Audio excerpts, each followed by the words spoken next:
I'll call the meeting to order for the Finance and Property Committee meeting. The first order of business is the land acknowledgement. I'm doing the land acknowledgement today. The health unit is situated on lands that are the traditional territory of the Anishinaabe people who continue to live, work, and play throughout these territories, including in urban communities. I encourage everyone to think about how they may contribute both personally and professionally to the process of reconciliation and respond to the 94 calls to action of the Truth and Reconciliation Commission of Canada. Thank you, Tim. Thank you. Okay, next on the agenda is the elections for the Finance and Property Committee. In terms of the chair, we did have 2 nominations come forward. One for Marianne Stickland and another for Dave Wolf. We did check with Marianne, as she's not here today, to see if she's willing to let her name stand, and she was if there weren't other interested parties. So I would say the same. If she would like to be chair, that's absolutely fine with me. So if she's agreeable to sit as chair, I would support that nomination. what was her wording? It was, she would prefer not, but if Yeah, that's what it was, Dave. Prefer not. Right. You willing to let your name stand, Dave? Yeah, if Marianne is adamant that she would not, then that's fine. okay, well, thank you very much. Yeah. Thanks, Dave. All right, so the resolution before us then is, be it resolved that Dave Wolf be elected chairperson of the Finance and Property Committee for the year 2025. Do I have a mover? Rick? And a seconder? Thanks, Jamie Restool. Mm-hmm.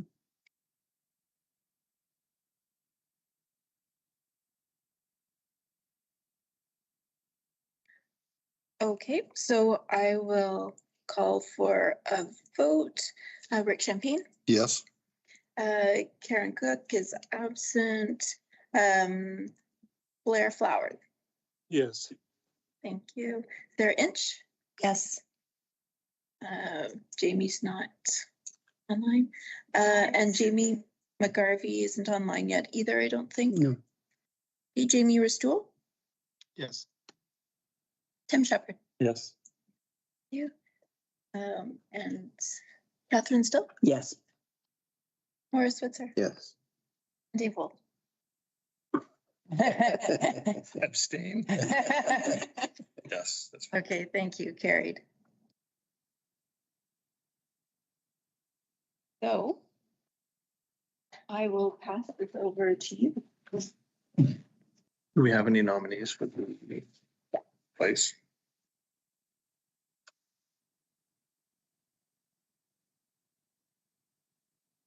Thank you. So we have 2 individuals nominated for the position of vice chair.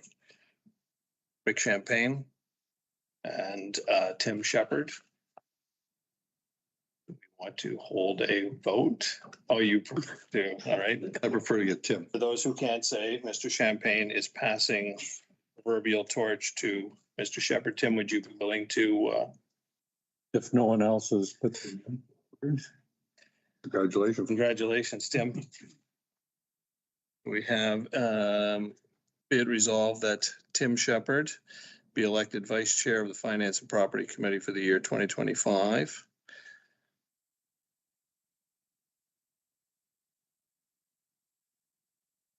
Do I have a mover? Thank you, Catherine. Where do I put moved by Catherine? Seconder? First, thank you. I have a motion duly moved and seconded that Tim Shepherd be elected vice chair of the Finance and Property Committee for the year 2025. Rick Champagne? Yes. Karen Cook is absent, correct? Blair Flowers, Yes. Sarah Inch, Yes. Jamie Lowry is absent. McGarvey is not on yet. Correct. Jamie Ristool, Alone Jamie in the room says yes. Tim Shepherd, Yeah. Marianne is not with us tonight, absent as well. Mhm.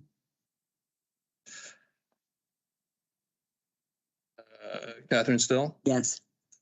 Morris Switzer. Yes. And Dave Wolf, thank you.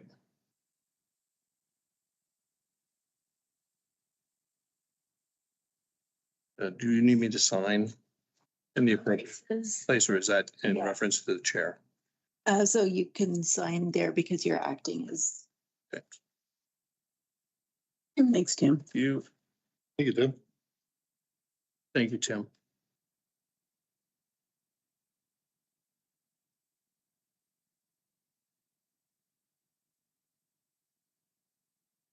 Item 4.0, approval of the agenda.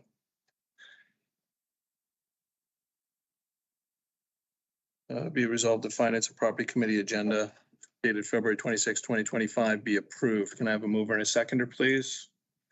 Tim Shepherd, thank you. Seconded by Rick Champagne, thank you. Recorded vote, Rick, Yes. Karen Cook is not here. Blair Flowers, Yes.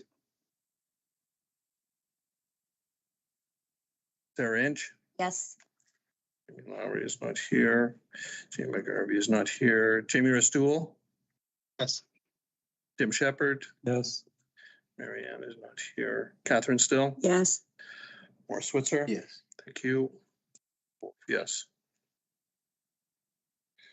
Have any conflicts of interest? Let's declare them along the way if we have them come up. Presentation of the audit planning report. I think we have Derek D'Angelo with us tonight. Is that correct? Yep. Yep. Online. I'll turn it over to you, sir. Great. Thank you very much, everybody, for the invitation to present the audit planning report for this year end. Would you like me to share the audit planning report, or do you have it with you and are going to follow along that way? What's the best for you? Probably better. Sharing a bit. Probably share, right? If you could share your screen, that would be appreciated. Thank you, sir.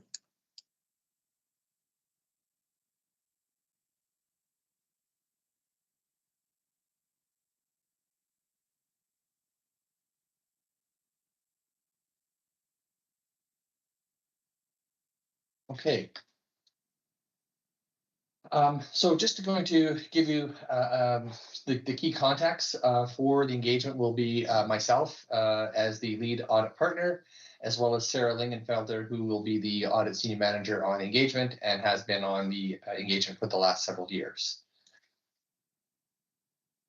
Looking at some of the audit highlights, just a reminder that we do perform our audit in accordance with Canadian generally accepted auditing standards.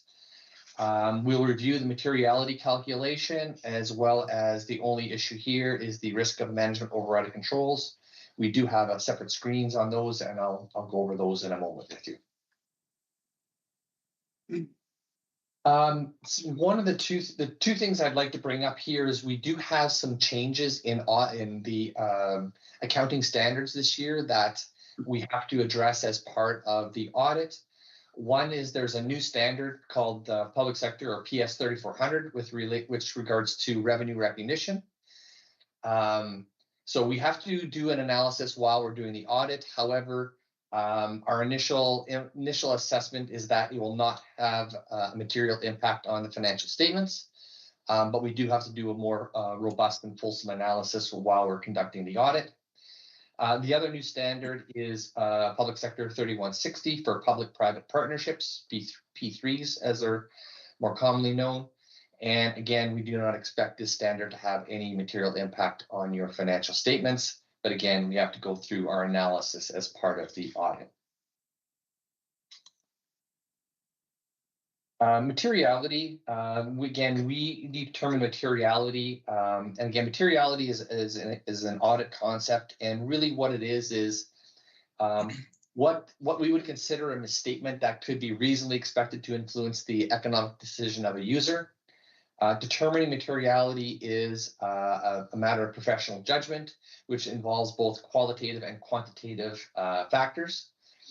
And so we do assess this materiality at the beginning of the audit. We call it our planning materiality. We do then reassess materiality throughout the course of the audit and revise materiality if we become aware of any information that would require us to have a different level of materiality. So again, we assess at the beginning, we continually evaluate it throughout the course of the audit, and then at the end, we also do a final assessment of materiality. And really what the important thing of materiality really is it helps us plan and perform the audit. We know which areas are risk areas, which areas require certain levels of audit work. And it also helps us evaluate the potential effect of any potential misstatements. So when we're looking at materiality calculations for a not-for-profit organization such as the health unit, we can use several different measures. We can look at your expenses, we can look at your revenues, or we can look at your total assets. So again, because of the experience we have, again, we feel that expenses are the best measure for the health unit, because really these are the items that you can control more than you can control revenue, for example, because you have to get funding for certain things. So revenue kind of can fluctuate based on the funding announcements for a year, but expenses are directly under your control. So we use expenses as the base level of calculation for materiality. And because we don't have the current year numbers to make an assessment, we're allowed to use the prior year as our base. So we've used $23.2 million of expenses, which has been adjusted for any mass immunization funding or one-time items. We don't want to make sure that those are included, which could artificially inflate our expenses. So when we use that calculation, we're allowed to select anywhere between 1% and 3% for our calculation of materiality. We've gone with 3%, which gives us a materiality of $690,000. Which compares to last year at $685,000. We also then do calculations using the other potential measures, just again to make sure that using expenses doesn't give us a materiality calculation that's not comparable to other measures. And when we look at the other measures, again, we're coming into with numbers that are very comparable at 2.8 to 2.9%. So we're going to use $690,000 as our materiality, our initial materiality for 2024. As I mentioned, we do look at one risk specifically that we consider what's called a non-rebuttable risk. Non-rebuttable means we have to do something to address it as part of our audit. And this is the potential for the management override of controls. And why this is a significant risk is because management has a deep understanding of how the accounting records work and how the accounting systems work. There is the potential that they can override controls that may appear to be otherwise operating effectively. This is a risk that's present in every entity, no matter the quality of their internal control systems. The level of risk varies depending on the entity and the level of internal controls they have. But it is a risk that's present in every entity. So because of this, it's something that we have to address as part of our audit procedures. And some of the things that we do to address this risk is we look at the testing of journal entries or other adjustments, both during the year, as well as what we consider the period or end of period adjustments. We would also perform a retrospective review of estimates. And what that means is we would look at estimates that management would have made in the prior fiscal year and see how accurate they were in making those estimates. And we do that because we want to make sure that management has a robust process in place in calculating their estimates. And by looking at looking at the prior year estimates and how they actually came, how close they were in the next fiscal period, we get a sense on how robust management's process is. And we would also evaluate the business rationale of any significant unusual transaction that we detect during the year.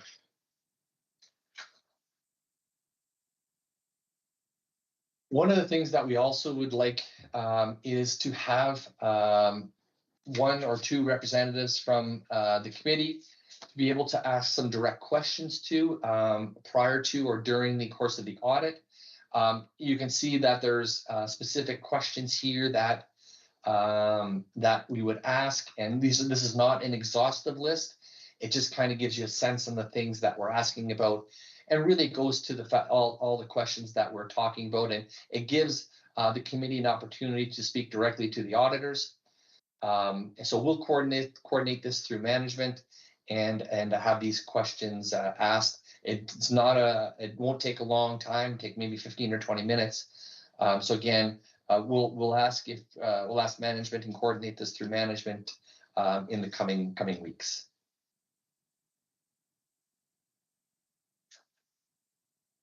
Just looking at some of the key milestones and deliverables, I'm not going to go through the list. In February here, we've done our planning procedures for the audit. We've had some initial conversations with management. We've identified any of the potential risk areas that may have changed from the prior year. And again, we just start doing some of our initial risk assessments. And then in the March and April timeframe, we start to do the actual audit work, our year-end field work and reporting. And we start going through our list of procedures that we need to in order to be able to issue our audit report on the financial statements.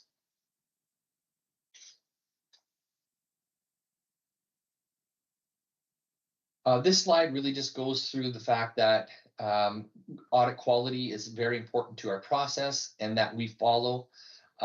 We have our own framework that we follow, which is the KPMG system of quality management. This system is aligned with ISQM1, which is the International Standards for Quality Controls for Audits.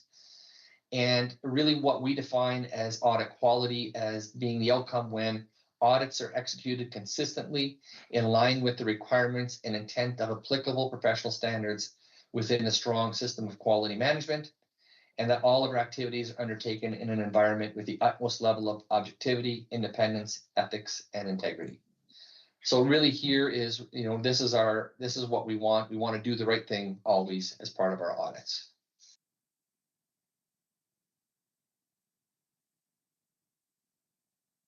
One of the things that we'll report on during our audit finding report is these are just some of the measures of audit quality indicators that we would follow. We want to look at the composition of your audit team to make sure that they have sufficient experience both in the industry and with your organization. We also report on the timeliness of when our requests for management are provided. We'll also talk about any increased use of technology in the course of the audit. Technology is going to be a bigger and bigger topic in audits going forward, with the potential use of AI in the future, in selecting samples and doing general ledger analysis and things like that. We'll be discussing what levels of technology we use with management as we go through. We also have through KPMG and both with the provincial accounting bodies have what we call internal or external inspections.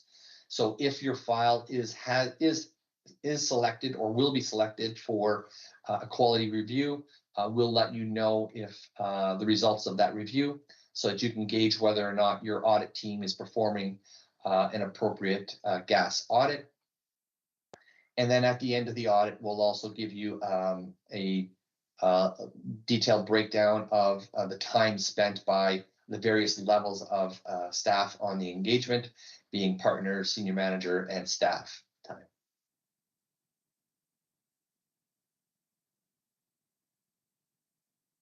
time. So we're looking at, by the proposal, the audit of the financial statements. The fee is estimated to be $23,600 this year.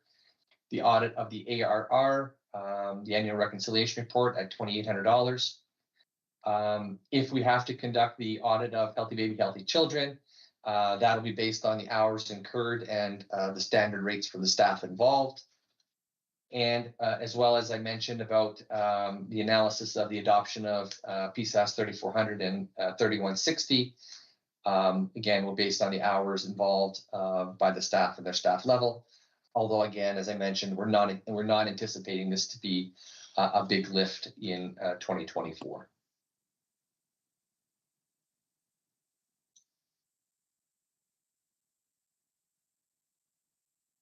This slide just says that we're going to do the audit in accordance with Canadian public sector accounting policies. And again, we don't have to do any other independence checks at this point. The appendices, again, I'm going to go through some of these quickly. The engagement letter, we do have a signed engagement letter. And again, if anybody would like to see the full engagement letter, it is available upon request. Regulatory communications, excuse me. This is more related to public companies, but if anybody's interested, it does give you a flavor on where the audit world is heading and the regulations and quality controls that are going on in the audit world. CPAB is the Canadian Public Accounting Board, Accountability Board, and they're the ones again that do audits of public company audit files that are done by public accountants. They're very detailed, very intense audits. And the reason I say if you do want to read them, they are long and very technical, but they give you a sense of where the audit world's heading, and everything that's done at the public company level that CPAB would implement or require to be implemented ends up trickling down to every other entity that's being audited. So even though it might not be a standard today, if something's in a CPAB report, you can pretty much guarantee that in 2 to 3 years, every entity that's being audited will have some facet of an inspection failure will be addressed in every audit.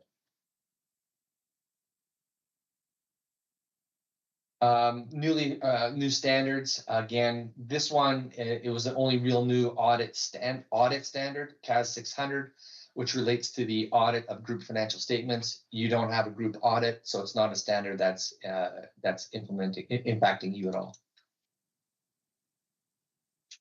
And as I mentioned, technology will be a theme going forward, where it gets implemented more and more every year on audits, both through the workflow methodology, as well as advanced data analytics and automating precision with regards to the risk approach. So this will be something that, again, you'll see a little piece of it this year and then more as time goes on. We're not really, this just gives you a sense on where things are in the use of automation. And it's kind of, I would say we have to go right to left, actually looking at where we are in the audit world. So workflow, we are doing all of this right now in the workflow phase. That's what we're doing. Collaboration, we have all this implemented.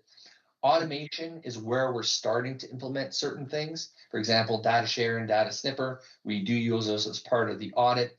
Data snipper allows us to take segments of your information and run it through sampling without having to do any rekeying or importing.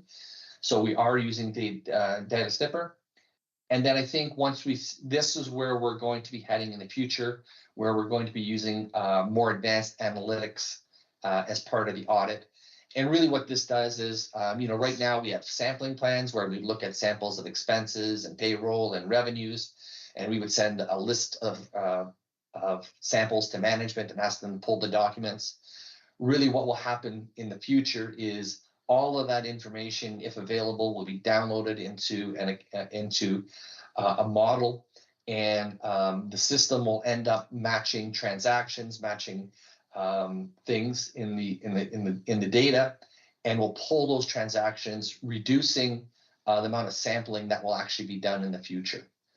Because it'll all be scored and the risk profiles assigned to each type of transaction. So it's not going to impact 24, but 25 and 26, we will start to see. The hope is that the sampling plans will be much smaller in scale than they will be, say in 22, 23, and 24. But again, that's where we're heading. We're already doing these three buckets here. It's this new analytics bucket where we'll be impacted moving forward. And that's all I have on the audit planning report for 2024. And if I went over something too quickly, more than happy to go over it again. Or if there's questions, again, more than willing to take any questions. Are there any questions for Mr. D'Angelo?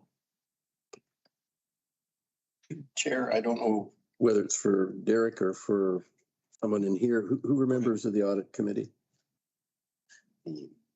It's full committee, the finance committee. The full finance committee, okay. Any other questions? Just part of the question, you're adding another bucket, which is analytic, first one. Yeah. Is that going to change our pricing for next year? Oh, we're under contract. I was trying to remember whether our contract is up. We have 1 year left, Derek, or?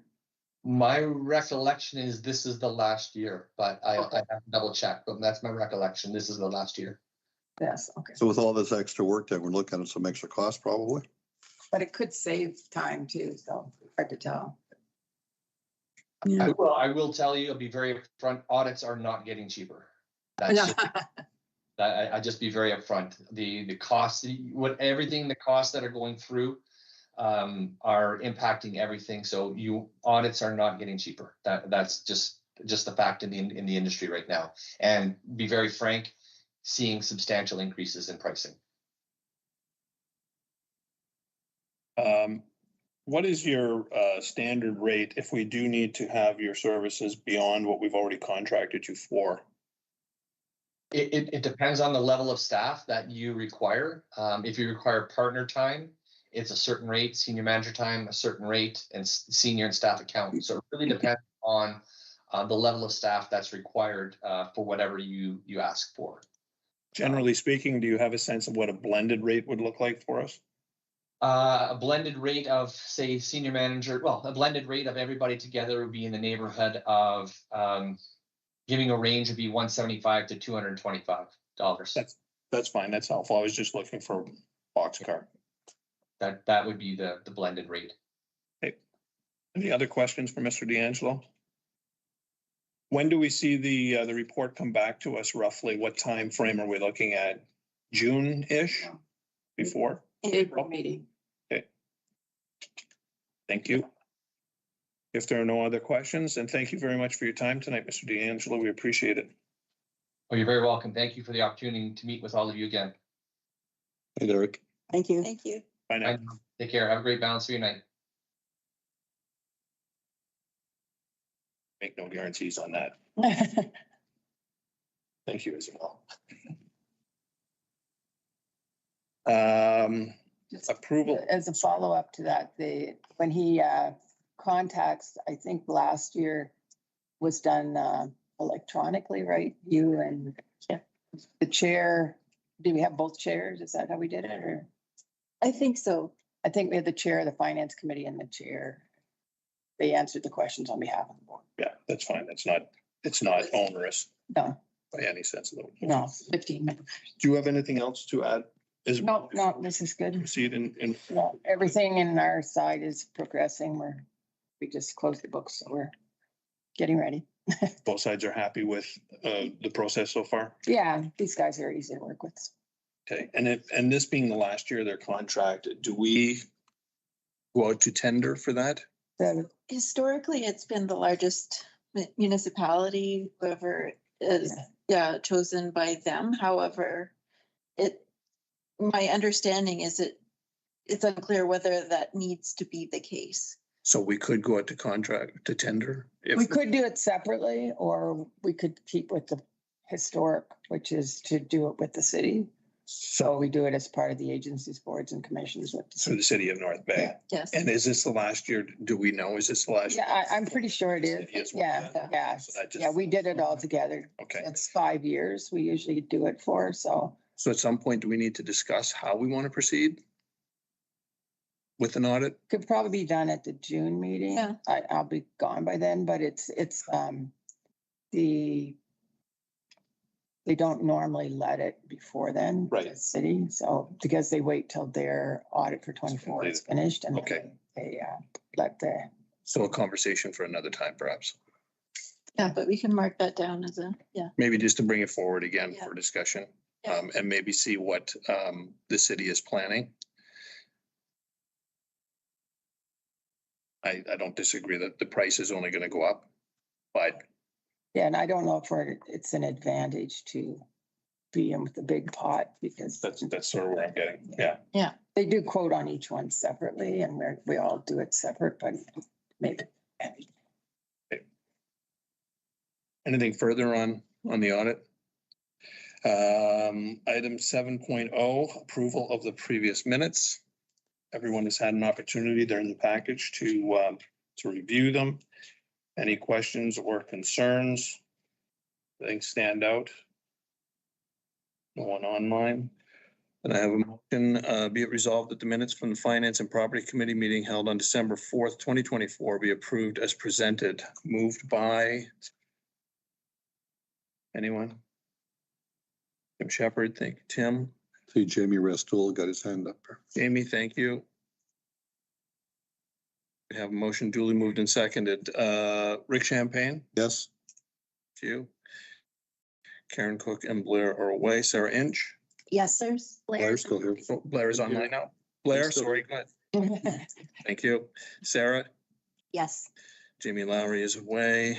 Jamie McGarvey away. Jamie Restool, Yes. thank you. Tim Shepherd, Yes. Marianne is not with us. Catherine still. Yes. Morris, I'm gonna abstain because I wasn't here. okay. And I am yes. Very much. Item 8.0, date of the next meeting is April 23rd, 2025. Time to be determined. I'm going to assume 5 PM as normal in this location and online. Is there any business arising? nothing, Isabel? No? Okay. New business, 10.1, IPAC Hub 2024, 2025, and 2025, 2026 budgets. It's a notice of motion. Do we want to discuss that, Isabel? Sure.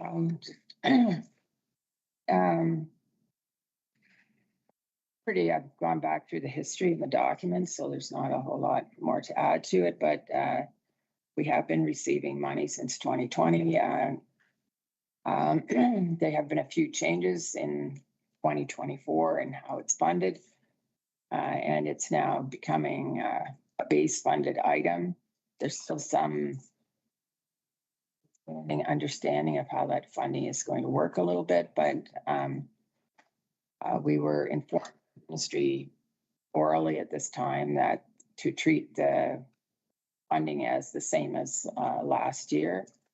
They're in a position right now where they can't get anything signed or sent out or anything like that. So, and after the election, it may be some time before that all gets organized in.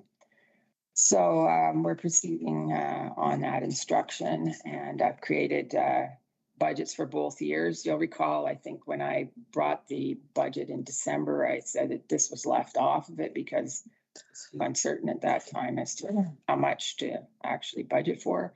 So I provided the budget in this document and some information about what the whole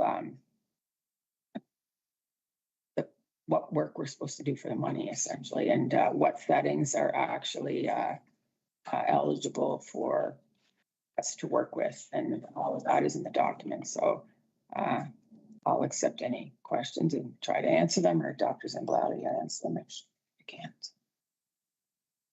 Any questions for Isabel or for Dr. Zimbalati? Hearing none, we have a motion, whereas the health unit has received one-time funding for the Infection Prevention and Control Hub, IPAC Hub, for congregate settings since 2020. And whereas the Ministry of Health issued a transfer payment agreement on November 27, 2024, outlining program requirements and base one-time funding for at least the next 5 years. And whereas this additional funding was not included in the operation plan and financial budget proposal approved by the Board of Health on December 4, 2024, therefore be it resolved that the Finance and Property Committee recommends that the Board of Health for the North Bay Parry Sound District Health Unit approve the attached IPAC Hub budgets for 2024 and 2025 in the amounts of $479,094 and $498,442 respectively. Moved by Rick Champagne. Thank you, Rick. Seconded. Anyone? Catherine, thank you. We have the motion duly moved and seconded. Rick Champagne, Yes. Karen Cook is away. Blair Flowers, Yes. Sarah Inch, Yes. Jamie Lowry's away. Jamie McGarvey is not with us. Jamie Restool, Yes. Tim Shepherd, Yes. Marianne is away. Catherine Still, Yes. or Switzer. Yes.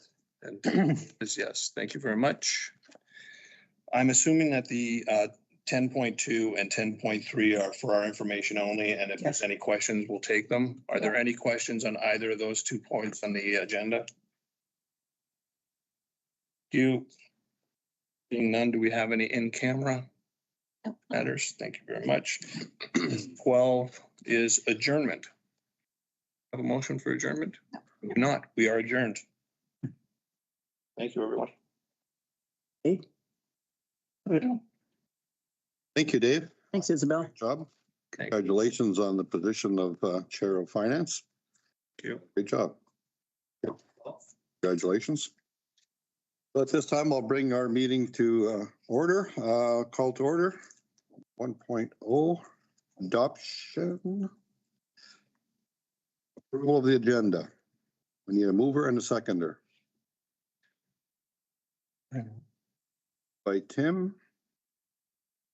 Second by Sarah. Thank you, Sarah.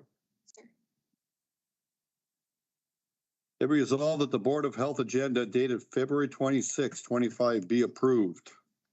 In a vote, Rick Champagne, yes. Blair Flower, Yes. Sarah Inch, Yes. Jamie Restool, Yes. Tim Shepherd, Yes.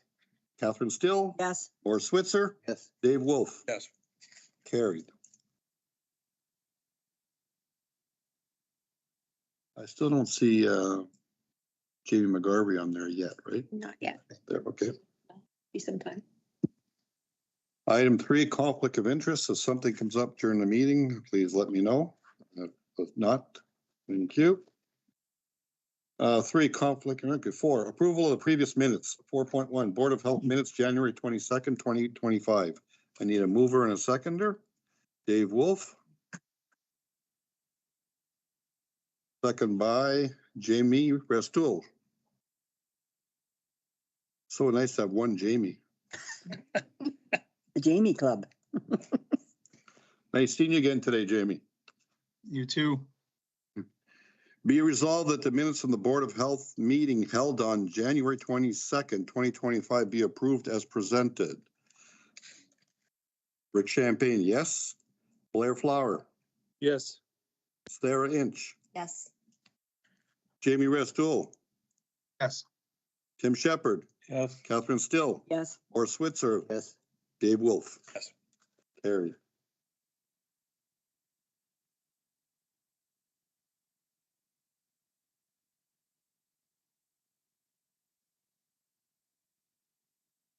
Date of the next meeting will be April 23rd, 2025. Time be determined, I assume is right after the Finance Committee, and it will be here. Business arising.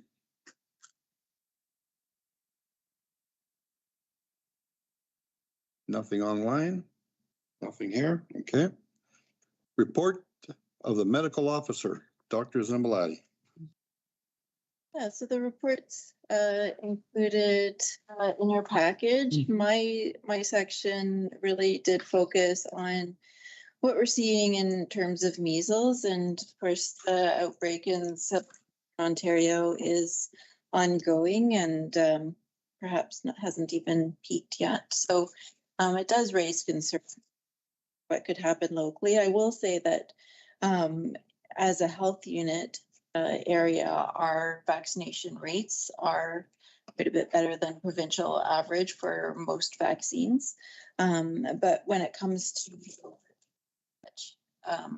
highly transmissible infection, we really do need those rates at 95% or above to have that herd immunity. And that's not just broadly in the population, that's across even all pockets of the population too, which is sometimes where we see transmission occurring in pockets of lower immunized populations.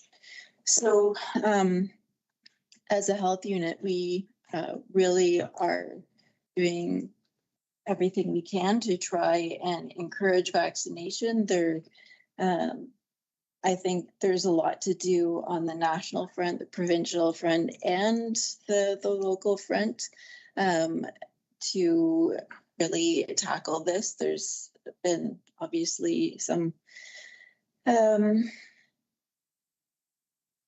we've gone in the wrong direction over the pandemic in terms of vaccine compliance and uptake. So yeah, it'll require some work over the coming years.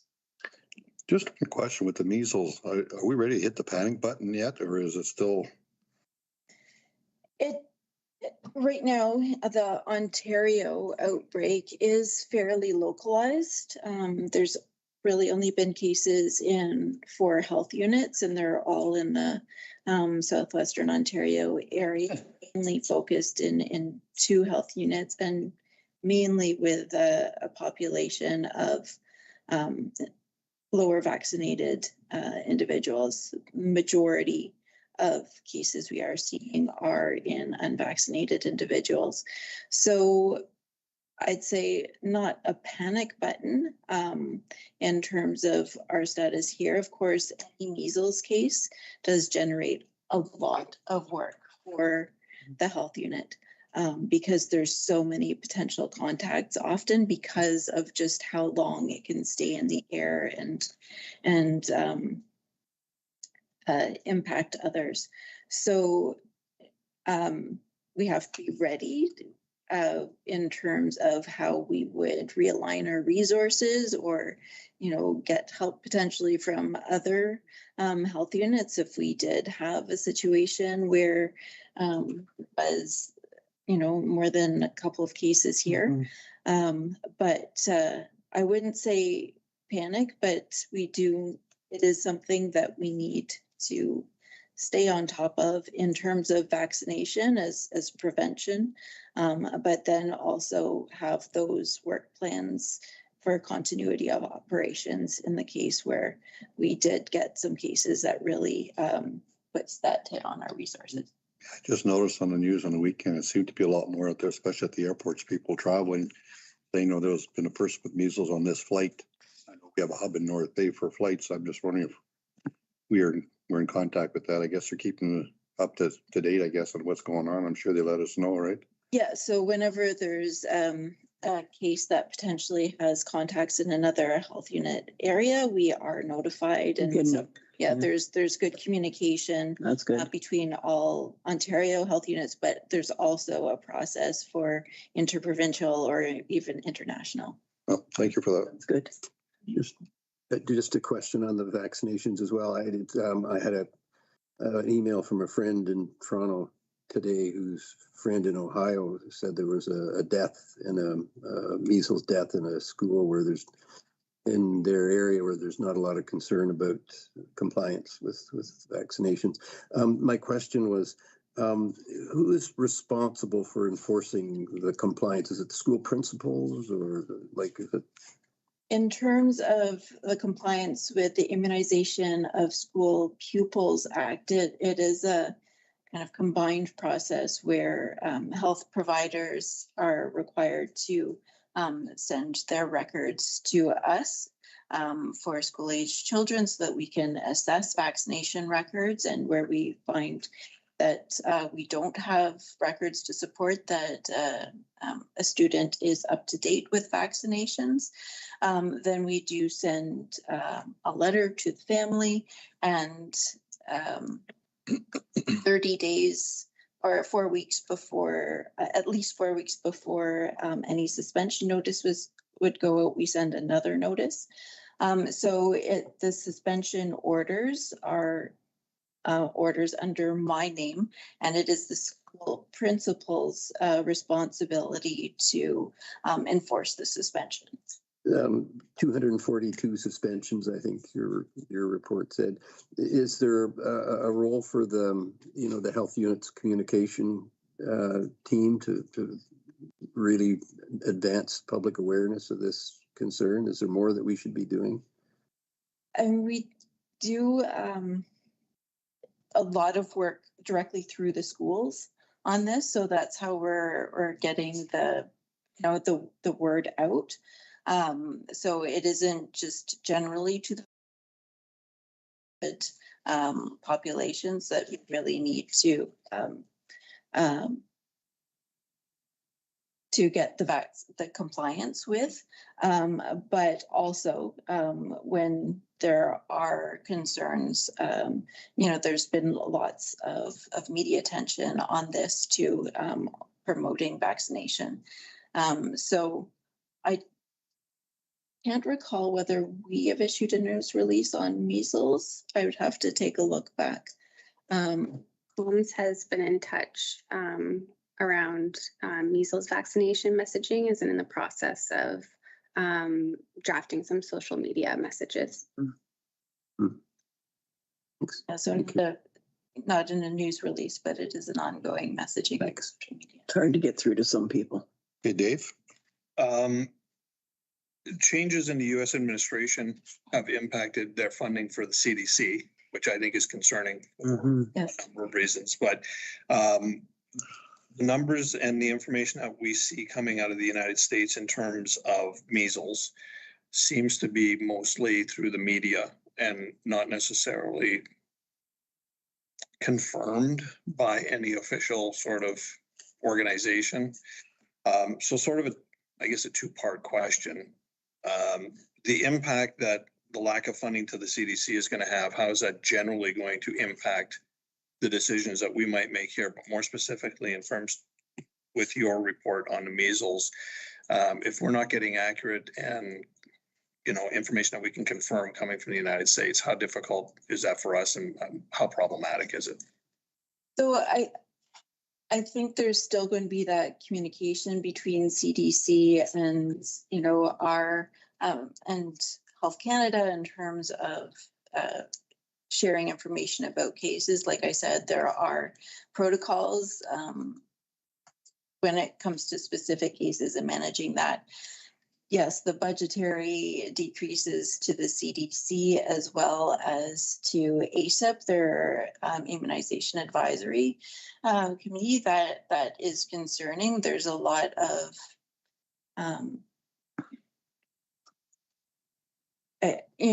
I think we try and align in terms to an extent possible, or that makes sense, but definitely what comes out of the states is considered when Canada is developing its own policies. Not to say that if there was something out of line that we would necessarily follow that. And there definitely are differences between the two different countries in terms of vaccine recommendations. I think it is concerning that certain views, and we know that the health secretary in the States has put out some anti-vaccination views. It is concerning that the potential that those will be getting more airtime. And so I think we're going to have to redouble our efforts in public health on this and other topics that maybe a few years ago, we thought we're kind of settled in terms of being established and accepted because if there's scientific evidence. It's a hard question to answer. Yeah, and Yeah. I think Ashley, you mentioned that there's effort going to be put into social media campaign. I think that hits that demographic pretty square where we need to. I think putting the resources behind that kind of effort at this time is probably helpful, especially because of the measles outbreaks, but in general. And we're big consumers of American social media and news content and so forth in Canada. So to your point, yes, there might be ongoing coordination, cooperation, but what bleeds across the border in terms of misinformation is the bigger problem. It is. Yeah. Thank you, Doctor. Any other questions for Dr. Zimbalati? You have other questions not about the vaccine? Are you going to go more in depth in your report, Doctor? Or? Go ahead and. Okay. Your voice is better. Yes. The programs and services, human resources. I was curious, it said there are new procedures addressing field officer safety to improve protection for field officers. What's that to do with? Just in terms of our public health inspectors, who are, do go out, but also as well as some of our family home visitors, just developing our procedures so that they have the resources to keep them safe, but also they're following a health unit direction and what would be needed to keep them safe. Mm-hmm. Thanks.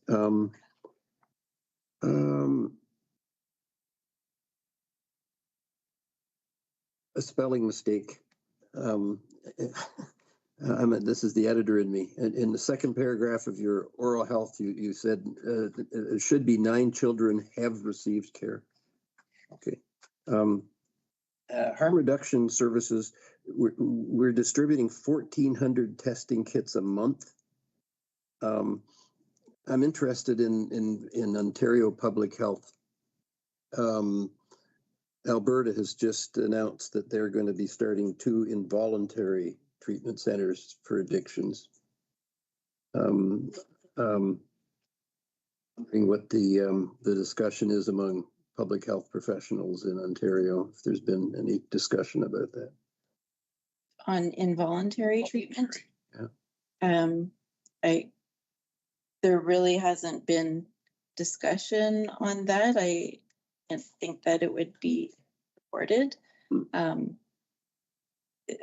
don't think it's come up for discussion because it's not really something that's an open question. It's an Alberta thing right now. Yeah. Public health professionals. Yeah. Healthy families. Any research on the high rate of perinatal mood and anxiety disorder? Is there any research? We're supposed to be higher in Northern Ontario. Research specific. Is there any research about why that's the case? I would have to get back to you on that. I'm sure it's multifactorial, just as our many social determinants of health are affecting many other areas of health in the area. A great initiative. I know some of the people involved, the Indigenous engagement, the professional development with Nipissing University and the First Nation. It's a great initiative. I know the people who developed that. And I was curious, I did a bit of homework since I wrote this question down, under planning and evaluation, examples of forever chemicals. Mm-hmm. And I gather one of the more common of these chemicals is used to waterproof coats and things like that. Are there others, Oh, there's a whole myriad of, so we're talking about polyfluorinated Yeah. substances, so PFAS as a broad category. There's many of these chemicals, and they have many uses, from non-stick to fire retardant to to waterproofing. So they're in a lot of our products. There is a move to gradually eliminate them, but usually it's not as a category, right? It's an individual substance that gets banned, and then alternative products are developed. So without a blanket ban on them, and which would be hard to do probably at this point because we don't have suitable substitutes for all applications, but it's kind of like whack-a-mole Yeah, yeah. to a certain degree. But definitely there is a decrease in the usage of these chemicals. The 70s, 80s. Thank you. Thanks, Chair. Thank you, Morris. Any other questions? Dave, you have one more? I just have a couple. Under communicable disease control, the first bullet, 5 outbreaks caused by an unknown enteric illness. Was this 5 separate? Like what do we know what this was caused by? Was this foodborne? Was it isolated to one specific place or area? So we manage outbreaks in high-risk settings, so such as long-term care, childcare, that sort of thing. Currently, the gastrointestinal outbreaks that we have are in long-term care settings, but it's very frequent in daycares. Yes. Usually, like you need a stool sample collected to be able to identify the infecting bacteria or agent. So we usually don't know, actually, we can't identify it because we don't have the samples collected to be able to identify. So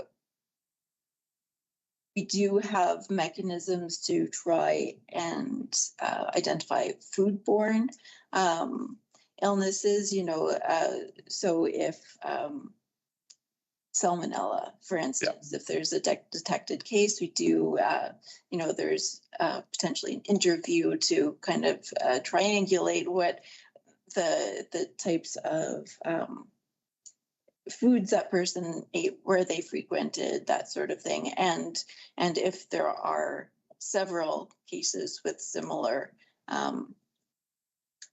exposures, then, we can probably then start to narrow things down.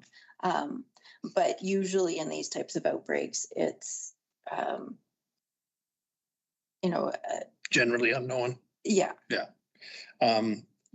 You mentioned under influenza, 40 cases of influenza have been reported, including 38 cases of A and 2 cases of B.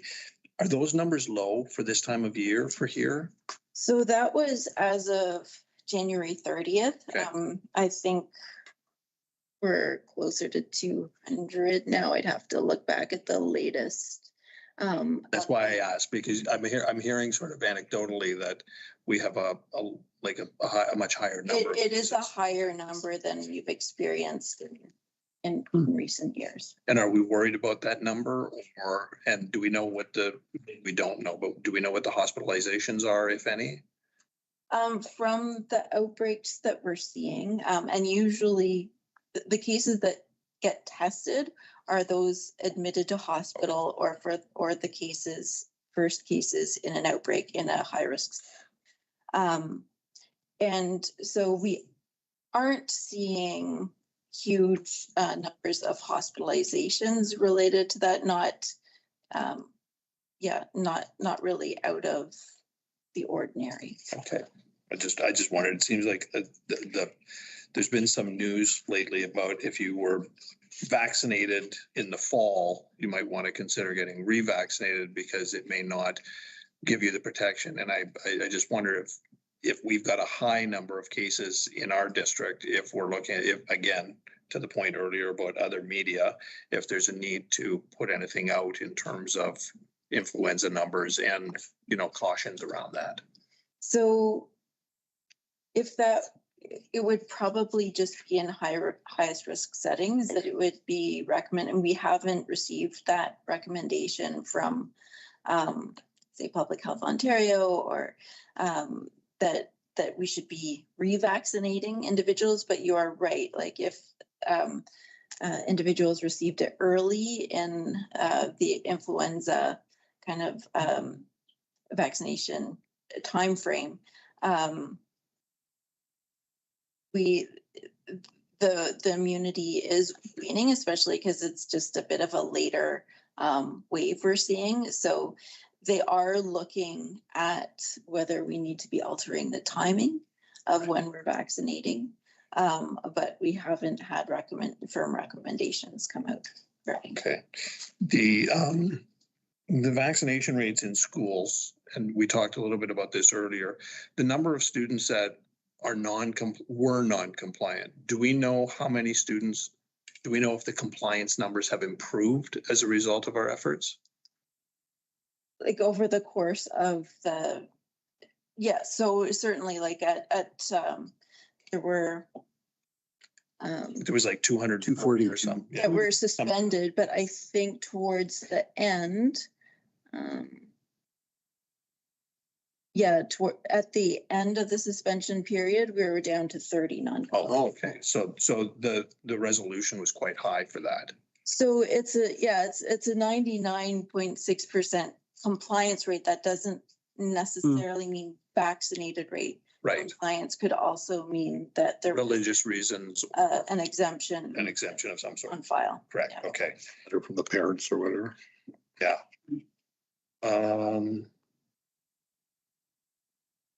And I think that actually was all I had. Thank you very much, Dr. Bloody. Thank you for the questions and thank you for the answers, Dr. Zimbalati. Thank you very much. Any other questions online? I see none. Thank you for the report.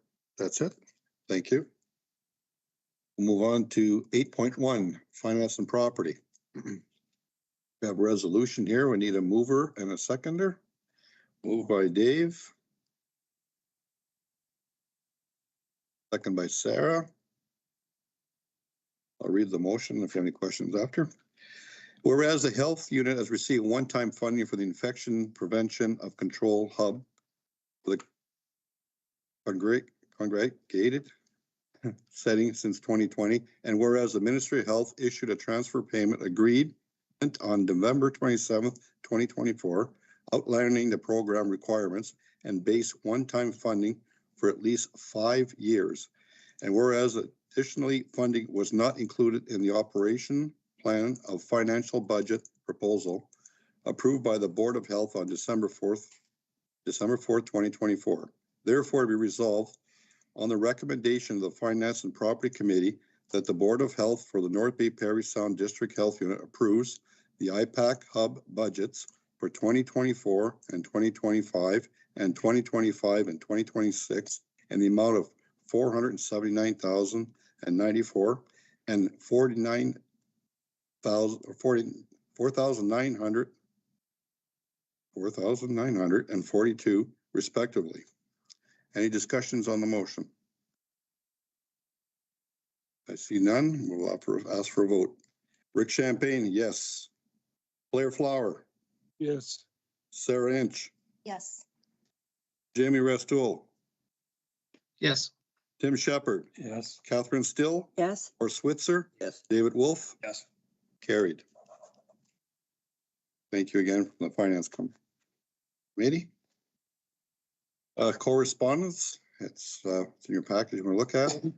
New business. Dr. Zimbalati. Oh, sorry, Sarah. Oh, no, new business. Okay. Okay, well, new business. Okay, I'm wondering if this is for Dr. Zimbalati. What do any of the immigrants or international students receive any services from the health unit? Yes. Yeah. So They're should someone be pregnant and need prenatal care, they can come in for treatment or? We don't provide prenatal care, No, okay. but we would provide vaccinations. We do infectious disease management. Our sexual health clinic is open to anyone. And is there a fee for service? They are not permanent residents? Is this information you're looking for? Yeah. Okay. We good with that? Thank you. 10.1, Association of Local Public Health Agency Alpha, 2025 Winter Symposium Summary Report by the attendee. I have to say something. I'm sorry before we go on. Dr. Zimbalati was there and I couldn't make it myself because I knew I had a dental appointment. But we should make a point of having somebody, I know Sarah's sat in the past, but we should make a point of having a board member there. It's kind of, I'm going to say embarrassing, but it's nice to have people there. Just make sure that we do show up and at least have representation from the board. Yeah, because there is, in addition to the educational and sharing activities, there is the Board of Health section meeting, which obviously I can't attend because I attend the Council of Ontario Medical Officers of Health section meeting. So yeah, we really do want at least one board member to be able to attend. So we have representation at this meeting. And I know that Ashley has sent out a memo a few times on it. So at least the answer is if you can go or can't go. And let's try to make a point of having somebody show up, please. Thank you, Dr. Zimbalati.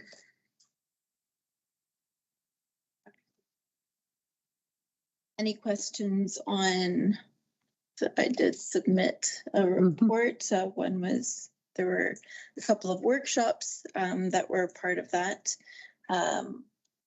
In fact, the workshop that we had on the Wednesday, we're looking at bringing a similar workshop to the health unit on managing tensions when dealing with change. So I think that will be very good for the health unit. And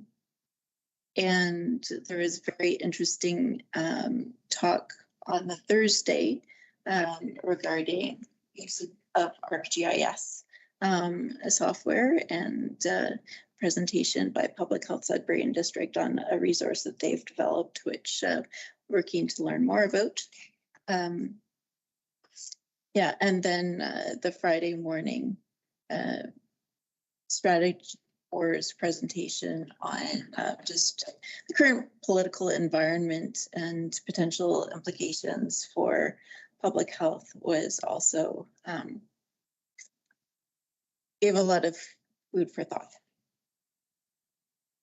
Well, thank you for being there, Dr. Zimbalati, and doing the report. I am going to the Alpha conference, so I'm just want to go give your name to Ashley sooner than later, but I will be attending. I see how many can go. Any other questions? I guess before we have an adjournment?